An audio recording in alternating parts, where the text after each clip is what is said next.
Malaysia চীন সফর নিয়ে জাতীয় সংসদে প্রধানমন্ত্রী তারেক রহমান বলেন, এ সফরের সব অর্জন জনগণের। দেশের মানুষের স্বার্থ রক্ষার চেষ্টা করেছেন উল্লেখ করে বলেন, এখানে কারো কোনো ব্যক্তিগত বিষয় নেই। এর আগে সফর নিয়ে সংসদের ধন্যবাদ প্রস্তাব উত্থাপন করেন মির্জা ফখরুল ইসলাম আলমগীর।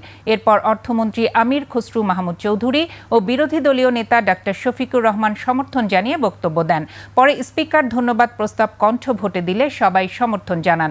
এ সময় মির্জা ফখরুল বলেন, তারেক রহমান সরকার গঠনের 4 মাসের মাথায় এ বিদেশ সফরে দুদেশের সঙ্গে বাংলাদেশের সম্পর্ক আরও দৃঢ় হয়েছে। প্রধানমন্ত্রী এই সফরে সফলভাবে অনেকগুলো চুক্তি করেছেন।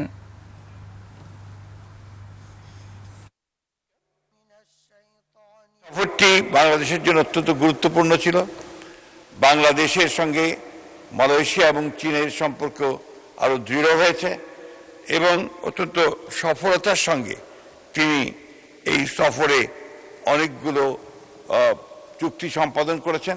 আমি আমার অবস্থান থেকে আমি আমার দেশের মানুষের স্বার্থ নিয়ে কথা বলার এবং সেই স্বার্থ রক্ষা করার চেষ্টা করেছি। মাননীয় স্পিকার, এখানে আমাদের কারোরই কোনো ব্যক্তিগত কোনো বিষয় নেই।